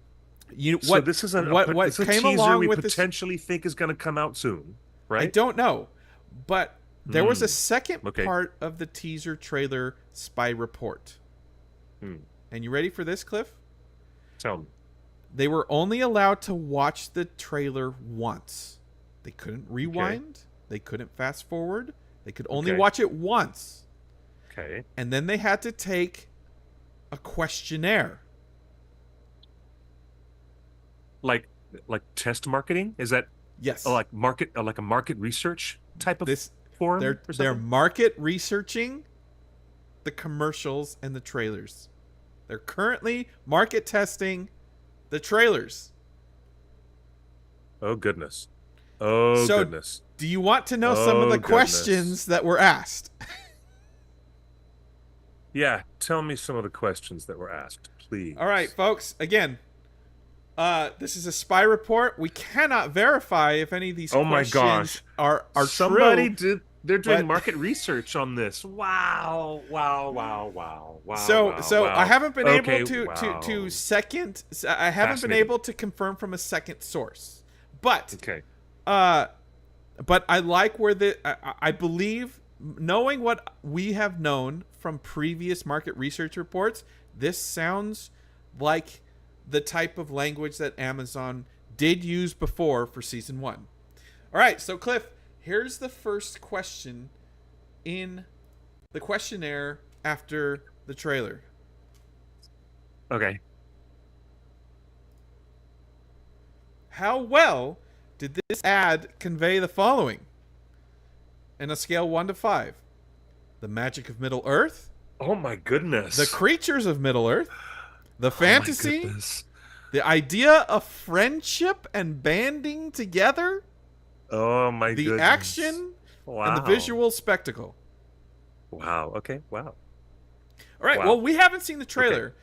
So we can't react. Wow. We can't give a rating on each of those things. But Cliff, what I want you to do is take a look at this list and tell me, what is the priority? What's the number one priority in this list for a Rings of Power show that you want to watch? For the marketing?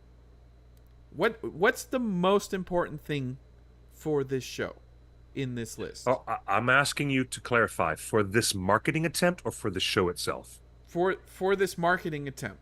For Okay, this new trailer. yeah, this question is not directed at the entirety of the series. It's just directed at the trailer as a Correct. marketing piece. Okay, and which one of these is the most important?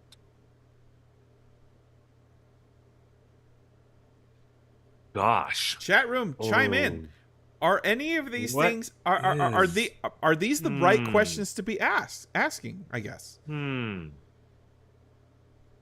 Hmm. Oh, I'm not sure what of these is the most important thing to ask. The chat room Um, says the the characters are the most characters. important. So Uh, Cliff, what about the idea of friendship and banding together? Is that an important message for the second age of Middle Earth? Because I don't know, in my hmm. preconceived notions of the little I know about the second age, it's Hmm. not about friendship and banding together. Like, the second age really is supposed to be like Game of Thrones. Like the It's you a know, yeah. people don't know It's the a world's different falling story. apart. You know, Yeah, and there's a guy Sauron and and Anatar that come in and takes advantage of a comfortable, almost lazy Middle Earth and works starts his to take way. yeah, starts So to take control and works his way to a position of taking control from people. Um, do you know? I don't know if the right question is here. I mean, okay, well, look, okay, you're right, so it Justin. There is. is no fellowship. There's no fellowship that forms in the second age. So it's not the same story as the Lord of the Rings in And that by the way, the regard. last In that alliance regard, of elves and men is in season 5. That's the end of the show. When it comes to very season end of the 2 right show. now, this Yeah. season should not be about banding together. like, like we, Hmm. last season 1, the friendship and banding together was all about Galadriel and Sauron forging a friendship, and we know how that worked out. um, Hmm. I don't I'm know not about saying. this. The most, all right, if I had to say out of these 6 items, the most important for a marketing piece is to hit the last one, the visual spectacle. That's But that's they that, did that that's an well important one. on season 1. They Oh, they did 100% that did that. beautifully well. Yeah. Oh And yeah, they did that the great. action, Great. they did well on season 1. The Yeah, they did. fantasy, they did great. Uh, is the magic of Middle Earth a priority for Tolkien. We talk about soft magic. And I don't think that term means a magical system. I think they're just talking about the allure, the oh, okay, magical the allure. magic of the Yeah, brand. I Yeah. think that I think they mean the allure. Okay. Um, do you know what? If that was the word, the allure of Middle Earth, then that might be the most important thing for the marketing piece for a trailer, is Okay. to show us the allure of Middle Earth. But I'm reading into it, perhaps. So are Maybe, and I agree with the chat saying it's the characters. The characters are the most important at all times. At all times. But marketing can only convey so much, and they're trying to get people who may or may not be fans to catch their eye. They're trying to catch the imaginative moment of people looking at this and saying, "Oh, wow. Oh, okay, cool." So for some of them, it might be the visual spectacle that all right, hooks them what's in. most important for you in this list? What's the most important for you? In the second age Rings of Power story, what is most important for you? Your hesitation is causing me concern. It's because I don't think that these 6 items are the right questions to ask. And you did ask me a minute ago, are these the right questions to ask? How well did this ad convey the following? The plot, the character's concerns. Those are the 2 things I would like to see on this list the most.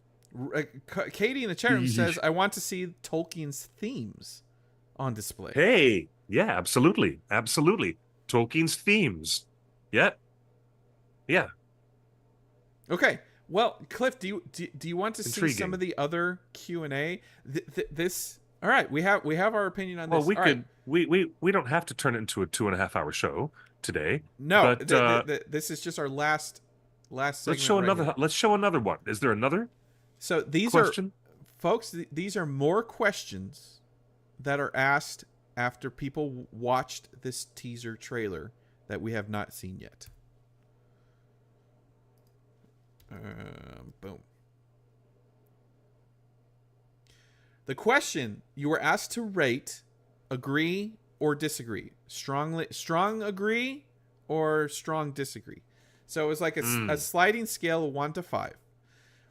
The first question, I think season 2 will be higher quality than season 1. So they were asking the participant if they anticipated a change from season 1 to season 2. Based on watching that trailer. Okay. The second question. This is an ad I'd share on social media when it drops. Okay, yeah. They're So trying let me to ask you anticipate this. if it will go viral. Right. Okay. Let me ask you this. Yes. Knowing the little you know from the Tom Bombadil stoic and serious line of dialogue. Oh dear. Would you be sharing this ad? Or would you not? Because I will share the ad. I will share the ad if I hear, "Hey doll, Mary doll, ring a doll dillo." That's when I'll share the ad. Okay. No, but I don't know. I don't know if I'm going to share the ad until I see it myself. Although I'm honestly, I'm deeply fascinated by this whole process. It is very interesting to me. Okay. It is fascinating. It really is. Third question. Admit. After watching this ad, do you think season 2 will be higher stakes than season 1? Yeah. I've already got that impression from all the information we've got from interviews with the directors and the showrunners, and all the existing press we have indicates that's a big 5. Rate that one 5. Question. There are too many characters to keep track of. No, we don't have that problem. We're Lord of the Rings fandom. We do not have a problem keeping track with, we just watched Return of the King in theaters. You know how many characters are in Return of the King?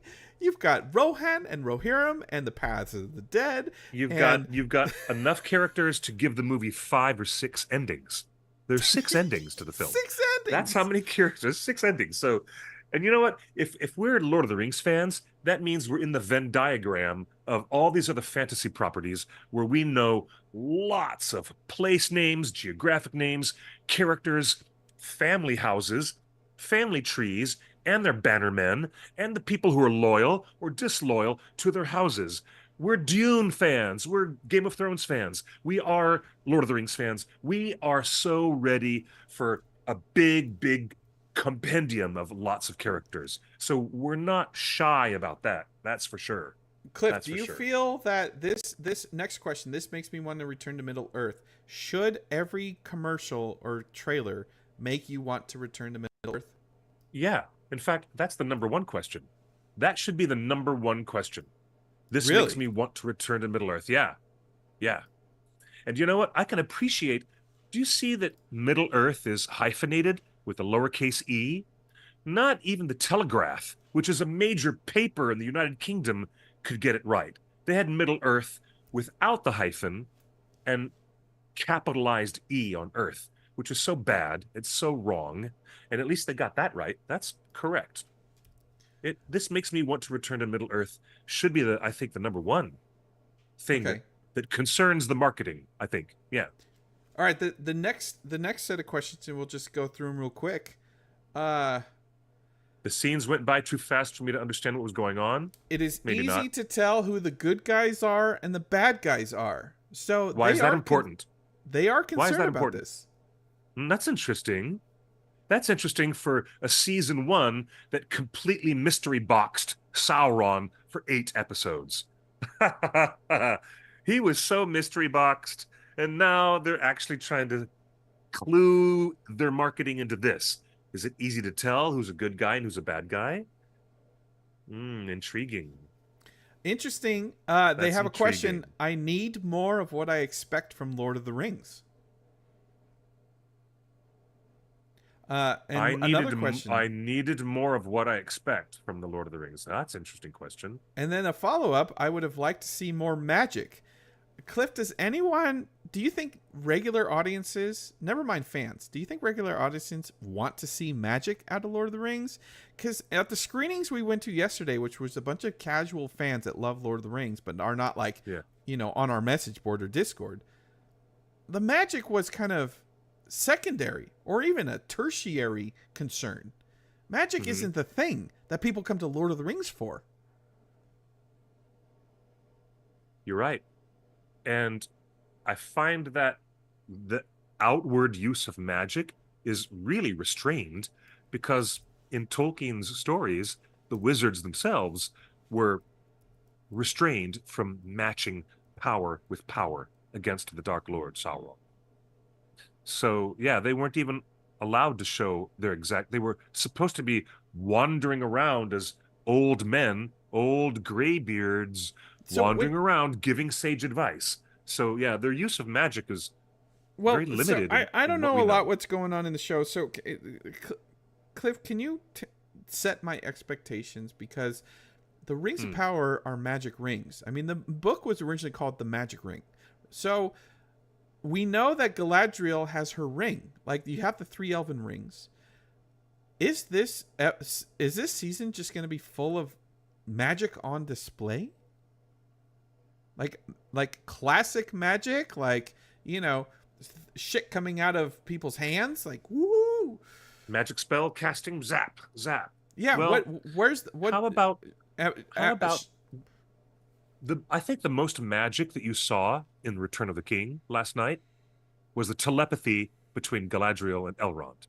Lots of telepathy as they're using their elven rings to speak to each other across hundreds of miles. That's what we've seen before. That's the most magic you're getting. We just watched we just watched the extended edition trilogy this weekend, so it's fresh in my mind. There isn't a lot of magic. I mean, there's that scene where Gandalf rides out on his horse and deflects the Nazgul away with his and saves Faramir's men. But that's exactly the rule that was broken. That's the rule that Tolkien wrote, and Peter Jackson broke that rule. That Gandalf went out there and immediately showed power against the flying Nazgul.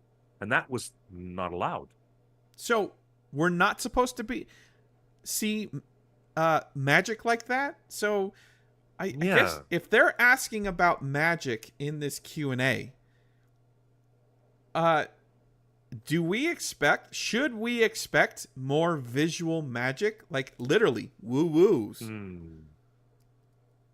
Look Well, at my magic ring. I'm gonna tell there you were what to the do. there were the three acolytes of Sauron in season one, and they showed magic, and they used it very specifically.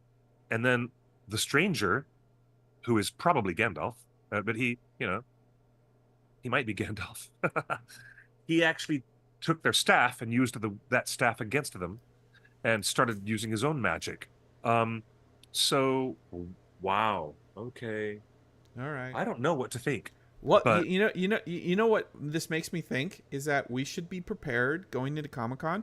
We should be prepared for seeing some magic and seeing some okay, visual magic. okay. And so the combination. So I want to know if the hardcore fandom is going to be taken aback by such flagrant visual flair magic. If the fandom is going to be like, yo, wait, that's not the magic that we want. But anyway, these are the last few questions that we got our hands on. They asked, did you enjoy the music in this spot? Did this ad make me excited for the show to return? Did this ad show featured characters I can relate to? And was it clear that this ad is for a new season of an existing show? And if that's all the questions they were asking in the marketing research group for this trailer, you'll notice that they did not ask, this makes me feel like it's more in line with Tolkien's books. That wasn't there. That wasn't in this line of questioning at all, was it? Okay. I think this Q&A was for a general audience. They probably filtered out people who Are fans. reported Oh, okay. are Then not that fans. means that makes more sense. Okay, that makes more sense, and they're focusing on non-fans. Um, Do you think non-fans really want to see a bunch of flying magic and sparks and woo-woos? if you're a non-fan and you're walking into a sword and sorcery epic, you might expect to see Stephen Strange going like this and making giant sparkling portals appear in the Marvel universe. Maybe that's what everybody's idea of magic is from the Marvel Cinematic Universe, but yeah, that's for non-fans. But I think the most interesting question here is this show features Look at this question. This show features characters I can relate to. That's an interesting question. That's an interesting question. So it's interesting. It looks like footage is being screened, and I tell you the one good thing. I will share this when it comes to the trailer. We're never going to show it, but there is a shot. There is a scene. There's a shot of a wide shot of the characters traversing across a mountain, and you see darker mountains in the background. So it feels huge and reminiscent of Peter Jackson's trilogy with these big helicopter shots of a group of characters, and I think it was Galadriel and Elrond and their team as they're running across the landscape with the mountains in the background, and then the helicopter shot pulls up, and it fades into a hand-drawn map. And so the show is returning to this idea of showing the maps, like diving into a map and jumping back out. That's super cool. Always love that. Love that. We loved That's it cool. in the first two episodes, and that's cool. We were kind of shocked that it wasn't used anywhere else. Didn't they use the map? Show. They used the map most extensively for the Wandering Day song. Isn't that correct? Maybe. In season one? And that was very enjoyable. That was really cool. All right, and before I let you go, there's a lot of stuff to appreciate in season one of Rings of Power. As much as I have been known to grouse about, Sauron never fooled Galadriel. Galadriel was too smart. The Lady Galadriel was way too smart to get duped by any trickery of Sauron. So that's the only complaint I've ever held on to for all this long. But there's so much to appreciate in season one, and these other things that are going on are really cool. So I'm interested. I'm really getting some insights into the marketing by all these questions that they're asking. Yeah, Really, totally. really interesting. How about that? So, um, Okay, anonymous girl, is this true that the first season one trailer didn't have completed Bear McCreary music, no, none from of the what I trailer, recall? none of the trailers did. All right, That's and because Bear was still writing the music at the time, I'm sure.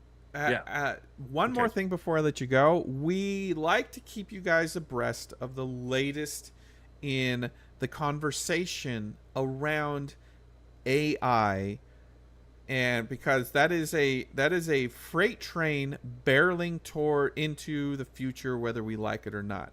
And so Yep. here's just a quick update. A Yeah. new animated Whether it gives series you has hives or not. film and films based on Winnie the Pooh are in the works at Amazon Prime. Winnie the Pooh is now uh, does not have any copyright. It is now Oh open dear. source. Winnie the And Pooh is now all of its copyrights have expired, and we saw some horror movies come out mhm. using Winnie the Pooh characters, and so A Amazon video game. is the Yeah. first studio to jump on a competing Winnie the Pooh project that they can own because there's no IP to license. They literally Okay. anyone can do it. It's kind of like with Dracula, or I guess Dracula's the wrong thing, but yeah. So Winnie the Pooh, and I just want to highlight this little, and that is a new version of Winnie the Pooh that's coming to Amazon. Amazon Prime Video is making a new animated series and films based on Winnie the Pooh. An animated 104 episodes? That's right. 104 episode series commitment to Winnie the Wow. Pooh. So, when we talk about Amazon committing to their shows, I'm not worried about Rings of Power getting canceled. We're going to see this show all the way through. So, Mm. don't let anyone and the internet say otherwise. But Cliff, you didn't see the tree through the forest. What does that tweet say right before 104 episode series? AI assisted. No, thank you. Amazon Prime is officially making episodic content using AI assisted animation. And before I step out of the car, I should say what Dan said and say, not quite. And then just step out of the car. Is that what I should do, Justin? We're talking about a friend who didn't want to come back for 4DX He didn't Lord like of the the Rings 4DX, showing. but so And we so said, are you going to come back tomorrow night? And he said, not quite. And he stepped out of the car just like that. It was hilarious. But I don't think AI assisted is going to help anybody's temperament in what they think about the show pre-release. That's just going to sour the all I'm saying waters is for a lot of Amazon people. For a Prime lot of Video people. is embracing the AI future that we are living in. They are creating new shows using AI. Will it be used Okay. on Rings of Power in the future? Will AI progress to the point where in future seasons there will be AI assisted filmmaking on Rings of Power? Well, We don't know. there's a lot of visual effects tools that would benefit from using machine learning. We're talking about creating water and atmospheric effects, lava explosions. Even in James Big Cameron's crowds, cinematic world. Yeah, the massive. crowds and the illumination of animated water when actors are not really in water. But you've got to, I mean, that kind of AI stuff could greatly assist the digital side of what the visual effects team is trying to do. But it should not be positioned as a complete replacement for what other artists and animators are trying to do.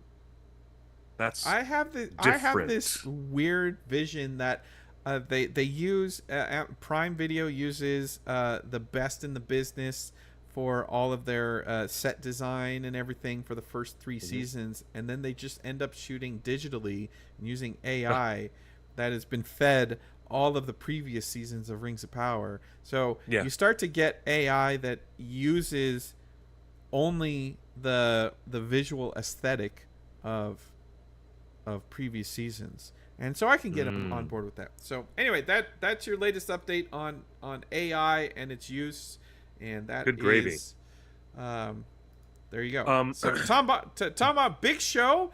That conversation went on huge. Tom Bombadil is top of mind, and of course, all of the other late news that we got today. That was exciting news, but there's one more bit. There's one more bit before we go. Okay? Inside Out 2 becomes the second highest, actually becomes the main highest grossing film of the year. It has even made more money than Dune Part 2. Wild. Okay? So before we get out of our show, before we close our show, in the first 10 days, all right, there's only 15 films in history that grossed over $300 million in their first 10 days. Avengers: Age of Ultron is the only one not to reach 500 million. Okay? And we're talking about The Incredibles 2, finished with 608 million total after its entire domestic box office. All right, and we don't need a box office mojo report. I'm telling you, this is so wild. Where are you getting that? If it happens this way, that these movies, Inside Out 2, is going to carry, like a Spider-Man Into the Spider-Verse film, makes so much money, it carries the other box office failures from live-action films throughout the year that didn't make as much money for the studio. So the ultimate point is that analysts are looking at what this year, 2024, will look like. And I'm telling you now, as others are agreeing, animated films are going to dominate and carry all of the other box office things that happened this year. And that means the War of the Rohirrim has even more eyes on it. There's even more, much more scrutiny on the way that Lord of the Rings, the War of the Rohirrim, will perform based upon the performance of Disney, Pixar's Inside Out 2 being so phenomenal in its earnings. It is the seventh. Wow. I mean, this is what they were saying about Barbie last year. This is how much money Inside Out 2 is making. I don't like this line of talk. I don't think War of the Rohirrim or anything Rings of Power or anything Lord of the Rings should be measured on the amount of money it makes. Like, we already won. We have a $6 billion franchise. We've won more Oscars than any other franchise in history.